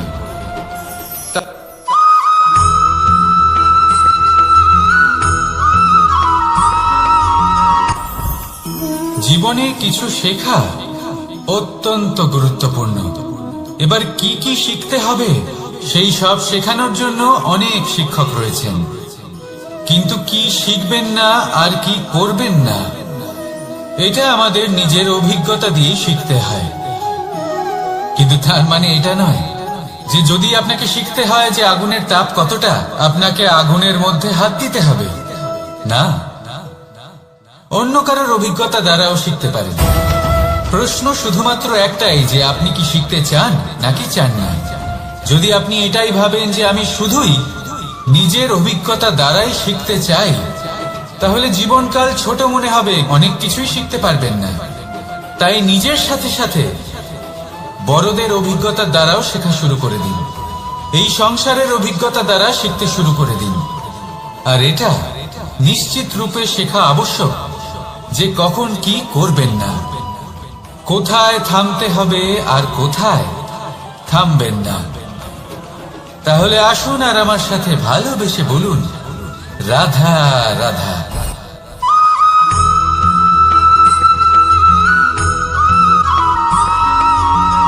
এই সংসারে সব থেকে বেশি কোমল বস্তু হলো রেশম। এই রেশম এতটাই কোমল হয় যে এর পুরো একটা থান শুধুমাত্র একটা হাতে ধরা সম্ভব। কখনো ভেবে দেখেছেন এই রেশম কিভাবে হয়? একটি কীট তার লালার দ্বারা উৎপন্ন হয়। এই কীট সেই রেশমকে পাক দিতে থাকে, পাক দিতেই থাকে, দিতেই থাকে, আর আস্তে আস্তে তার মধ্যেই জড়িয়ে পড়ে।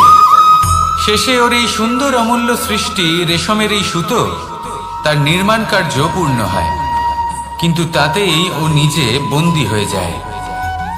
নিজেরই মায়াজালের এই বন্দী গৃহে নিজেই ফেঁসে যায়। এবার এই সুতোকে ব্যবহারযোগ্য করে তোলার জন্য এই কীটগুলিকে এই কবচের সাথেই ফুটন্ত জলে ফেলে দেওয়া হয়। এই সংসারে যদি আমাদের স্বপ্ন এই সংসারের দুঃখ হরণ করার জন্য, এই সংসারে সুখ বিতরণ করার জন্য হয়, তবেই আমাদের প্রগতি সম্ভব। যদি আমাদের এই স্বপ্ন শুধুই আমাদের এবং আমাদের স্বার্থ সিদ্ধির জন্য হয়, তাহলে এই স্বপ্ন আমাদের অন্ধ করে দেবে, আমাদের অন্ধকারের পথে নিয়ে যাবে, আর আমরাও সেই কীটের মতো হয়ে যাব। নিজেদেরই মায়াজালে আমরা নিজেই ফেঁসে যাব। আর শেষে আমরা যদি কিছু লাভ করি তা হবে একাকিত্ব, অন্ধকারময় মৃত্যু। তাই স্বপ্ন অবশ্যই দেখুন, কিন্তু এমন ভাবে স্বপ্ন দেখবেন না যে তার এই বন্দিগৃহে আপনি নিজেই ফেঁসে গেলেন। স্বপ্ন দেখুন পরোপকার।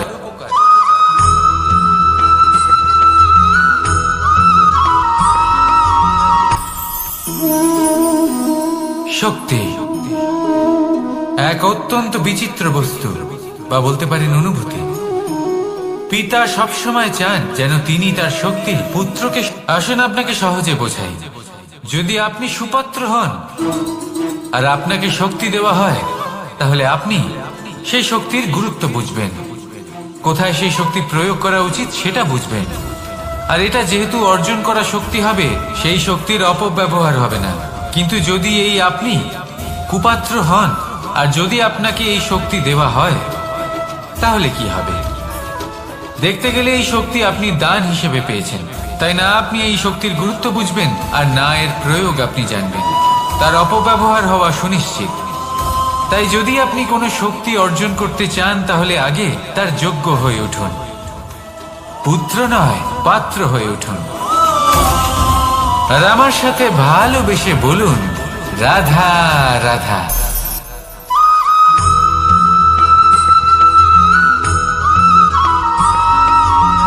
এই সংসারে প্রত্যেক মানুষ এটাই চান যে তিনি যেন ধনবান হন, আর্থিক অবস্থা তার ভালো থাকে, ওনার বাড়িতে লক্ষ্মীর আগমন হয়।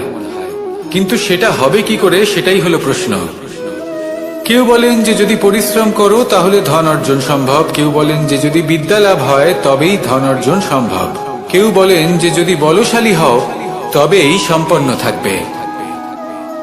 ভালো কথা, যদি তাই হয়ে থাকে, তবে দিনমজুর সারা দিন পরিশ্রম করেন, তিনি কেন ধনী হন না? অনেকজন বিদ্বান মানুষ আছেন এই সংসারে, তারা কেন ধনবান হন না? অনেক সংখ্যক বলশালী ব্যক্তি আছেন, তাদের কাছে ধন নেই কেন? তাদের কেন ধনের অভাব হয়? আবার এমনও কিছু মানুষ আছেন যারা পরিশ্রম করেন, তারা দিনমজুর, কিন্তু তারা ধন অর্জন করতে পারেন। কিছু বিদ্বান ব্যক্তি আছেন যাদের কাছে অধিক মাত্রায় ধন রয়েছে। কয়েকজন বলশালী ব্যক্তি রয়েছেন যাদের কাছে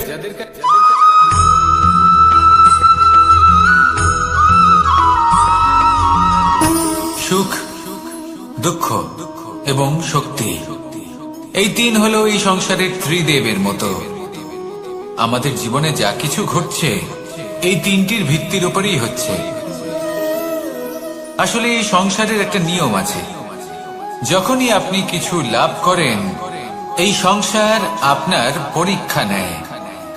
এটা জানার জন্য আপনার পরীক্ষা নেয় যে আপনি যা কিছুই লাভ করেছেন, আপনি কি আদৌ সেটার যোগ্য কিনা। ঠিক সেইভাবেই এই সুখ, দুঃখ এবং শক্তি আপনার পরীক্ষা নিয়ে থাকে। যখন সুখ আসে তখন সে আপনার পরীক্ষা নেয় যে আপনার মধ্যে অহংবোধ জাগ্রত হয়নি তো। যদি অহংবোধ চলে আসে তাহলে সুখ সেখানেই সঙ্গ ত্যাগ করে। দুঃখ আপনার ধৈর্যের পরীক্ষা নিতে থাকে, আর যদি আপনার মধ্যে ধৈর্য না থাকে তাহলে এটা আপনাকে আরো বেশি দুঃখের গভীর অন্ধকারে ঠেলে দেবে। সেখানে শক্তি পরীক্ষা নেয় আপনার বিনম্রতার।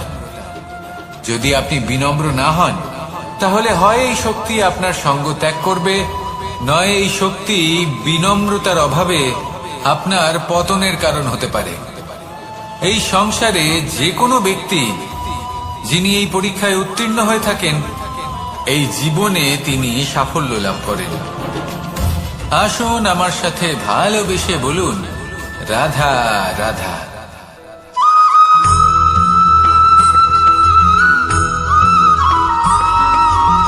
পঞ্চতত্ত্বের মধ্যে দ্বিতীয় তত্ত্ব হল ধরণী, ভূমি, যাকে আমরা ধরণী মাতা বলি।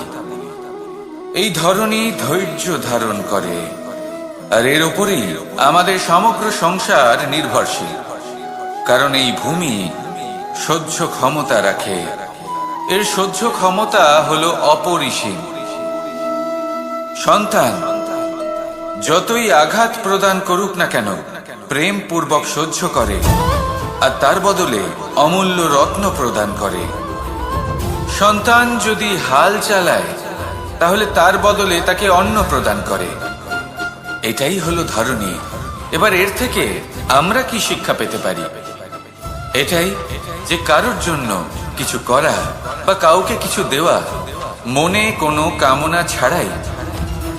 আর এই কথাটা বুঝে যান, যদি কারোর জন্য কামনা না রেখে বা কোনো পাওয়ার আশা না রেখে কারোর জন্য কিছু করেন বা কারোকে কিছু দেন, যদি এটা আপনি শিখতে পারেন তবে আপনি ভালোবাসতে শিখে গেছেন।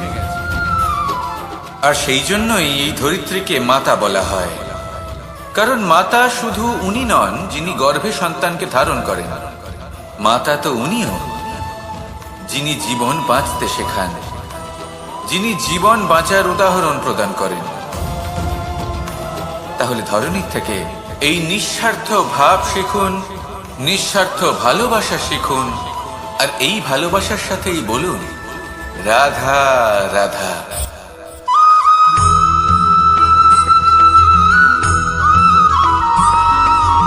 মানুষ জন্মগ্রহণ করে, তার সাথে ভয়েরও জন্ম হয়। ছোটবেলা থেকেই আমাদের মনে কোনো না কোনো প্রকারের ভয় থেকেই যায়।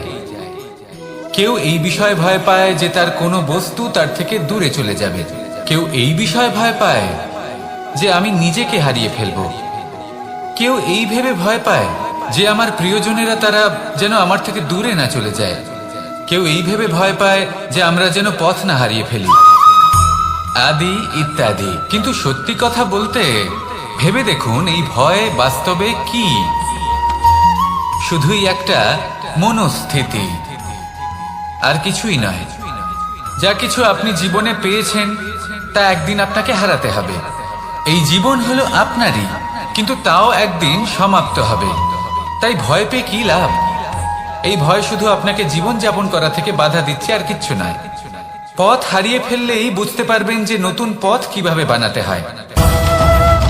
কিছু মানুষকে জীবন থেকে হারালে তবেই আপনি বুঝবেন যে আপনার আপনজনকে।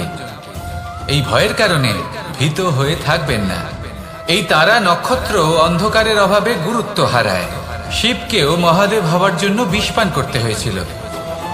প্রত্যেক পরিস্থিতি, প্রত্যেক সাফল্য আপনার পরীক্ষা নেবে, তাতে উত্তীর্ণ হওয়া হলো আপনার কর্ম। যখনই আপনি ভয় পাবেন বা সংকটের সম্মুখীন হবেন, তখন সাহসের সাথে তার সম্মুখীন হন। মনে রাখবেন, যে সম্মুখীন হতে জানে সাফল্য তার সাথে সবসময় থাকে। আসুন আর আমার সাথে ভালোবেসে বলুন রাধা রাধা।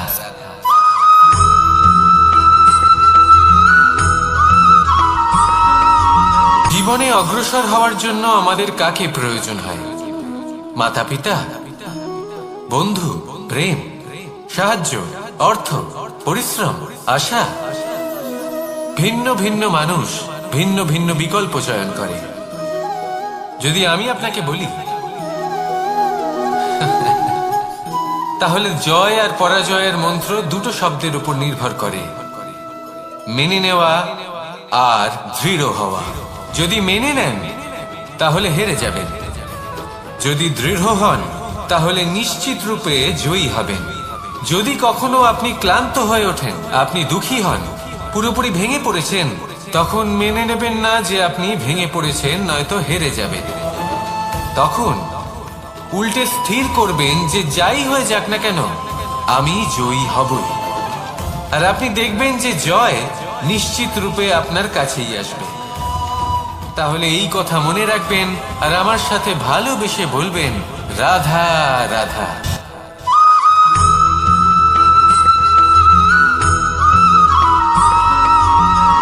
এই সংসারে কোনো বস্তু হোক বা ব্যক্তি হোক, তার একার গুরুত্ব কিন্তু খুব বেশি নয়।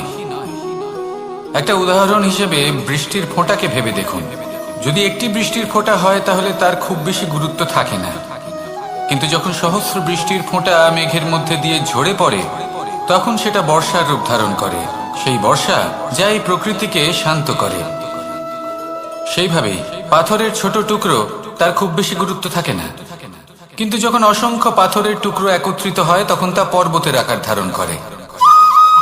সেইভাবেই কিছু মানুষ যখন একত্রিত হন তখন তৈরি হয় পরিবার, কিছু পরিবার যখন একত্রিত হয় তখন তৈরি হয় সমাজ, যখন অনেক সংখ্যক সমাজ একত্রিত হয় তখন তৈরি হয় রাজ্য।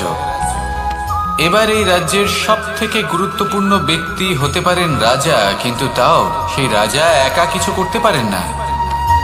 যুদ্ধ লড়ার সময় তারও নিজের সৈন্যদলকে প্রয়োজন পড়ে। কিন্তু এই সংসারে এমন একজন ব্যক্তি আছেন যিনি একাই সব কাজ করতে থাকেন, এবং সেই ব্যক্তি হলেন মা। আমাদের জীবনে একজন পিতার ভূমিকা কিন্তু নিঃসন্দেহে অমূল্য, কিন্তু আমাদের সকলের জীবনে যে ভূমিকা একজন মায়ের তা অন্য কারোর থাকে না। একজন মা একাই সন্তানকে বড় করতে পারেন, সংস্কারী করে তুলতে পারেন, তার জন্য পরিশ্রম করেন। আর এত কিছু কাজ করার পরেও তার কাজের জন্য তিনি প্রশংসা অবশ্য পান না। উল্টে যদি সেই সন্তান অনুচিত পথে চালিত হয়, অনুচিত কর্ম করে, তখন সেই মাকেই অপবাদের পাত্র হয়ে উঠতে হয়। আমাদের জীবনে মায়ের যোগদান কতটা সেটা বুঝুন। আপনাকে বড় করে তোলার জন্য উনি কতটা পরিশ্রম করেছেন সেটা বুঝুন। আজ থেকে, এখন থেকে, এই মুহূর্ত থেকে মাকে সম্মান করতে শিখুন। যখন সময় পাবেন, যখন সুযোগ হবে, তখন তার প্রশংসা করুন, ওনারও ভালো লাগবে। আর মায়ের এই মমতার জন্য, তার এই ভূমিকার জন্য আসুন সবাই মিলে আমরা তাকে প্রণাম করি, আর সকলে মিলে ভালোবেসে বলি রাধা রাধা।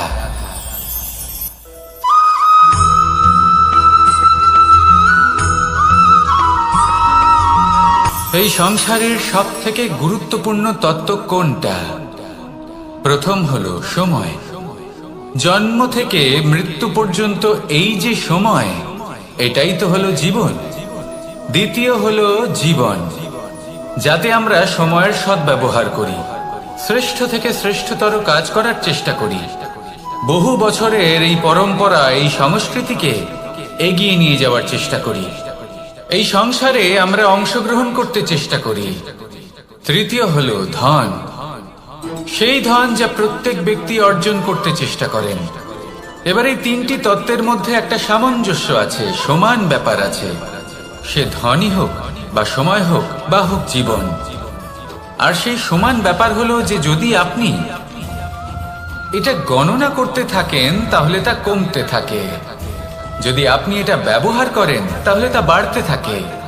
একে সংগঠিত করে রাখতে চেষ্টা করলে এ হাত থেকে ফসকে যায়, কিন্তু যদি আপনি একে সামলে রাখতে শিখে যান তাহলে এমন কাজ করবেন যাতে সংসারের সাথে সাথে পরবর্তী প্রজন্ম লাভবান হবে। যদি কিছু শিখতে চান তাহলে সামলাতে শিখুন, গণনা করা বা সংগঠিত করা নয়। আসুন আর আমার সাথে ভালোবেসে বলুন রাধা রাধা।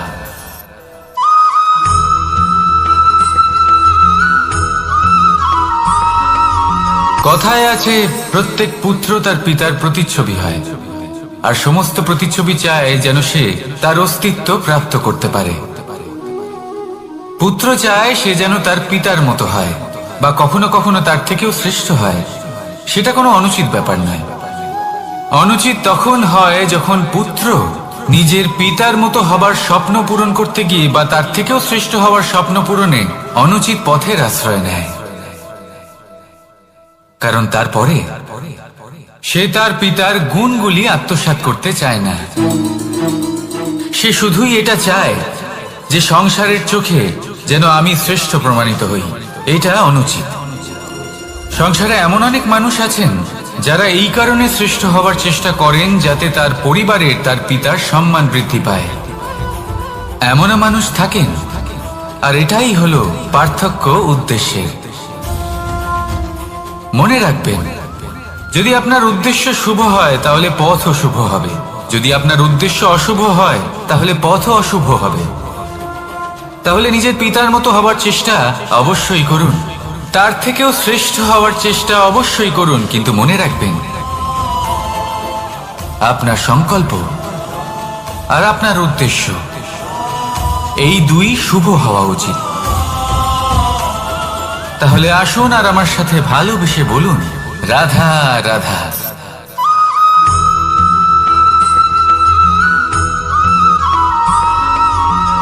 পিতা আর পুত্রের সম্পর্ক অত্যন্ত মধুর হয়ে থাকে।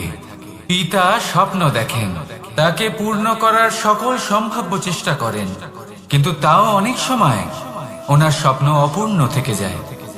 তখন পিতা ভাবেন যে স্বপ্ন উনি পূর্ণ করতে পারেননি, ওনার সন্তান তা অবশ্যই পূরণ করবে। যে স্থানে উনি কখনো পৌঁছতে পারেননি, সেই স্থানে ওনার পুত্র অবশ্যই পৌঁছবে। পিতা নিজের সন্তানের ভবিষ্যৎ নিয়ে সেই স্বপ্ন দেখেন, আর যখন সেই সন্তান সামনে এগোতে থাকে তখন তার দুঃখ হয় না, বরং গর্ব হয়। ওনার ভালো লাগে এটা দেখে যে ওনার সন্তান অনেক উন্নতি করছে। কিন্তু যখন সন্তান নিজের অভিভাবকের শক্তি দেখে, তার যশ দেখে হিংসা করতে থাকে, সমস্যা সেইখানেই শুরু হয়। সেই জন্য সকল সন্তানকে এটা মনে রাখতে হবে, দেখুন, পুত্র হবার সুবাদে, এক সন্তান হবার সুবাদে এটা হলো আপনার অধিকার যে আপনি আপনার পিতার থেকে বেশি উন্নতি করবেন। আপনার পিতাও এটাই চান, কিন্তু সুস্থভাবে এটা করুন। একটা রেখা টেনে নিন যাতে আপনি তাতে এগোতে পারেন আর আপনার পিতার তাতে গর্ববোধ হয়, আর সেই বিষয়ে দুঃখ না হয় যে আমার সন্তান আমাকেই ছোট করার চেষ্টা করছে।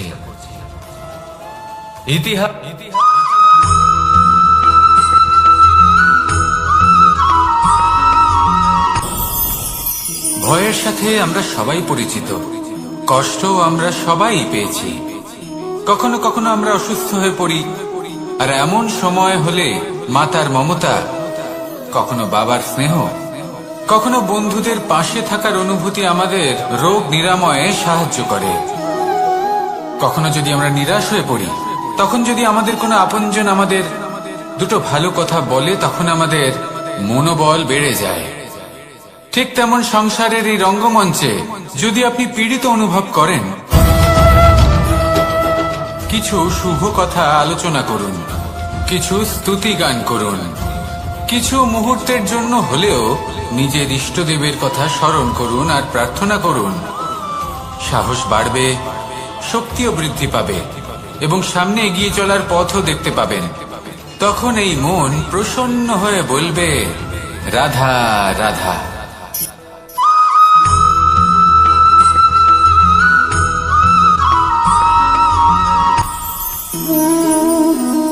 শক্তি এক অত্যন্ত বিচিত্র বস্তু, বা বলতে পারেন অনুভূতি।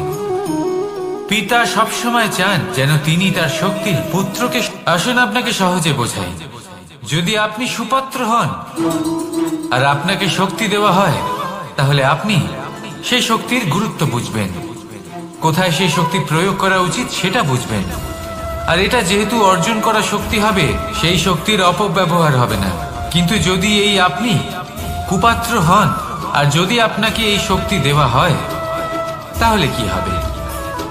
দেখতে গেলে এই শক্তি আপনি দান হিসেবে পেয়েছেন, তাই না আপনি এই শক্তির গুরুত্ব বুঝবেন আর না এর প্রয়োগ আপনি জানবেন। তার অপব্যবহার হওয়া সুনিশ্চিত।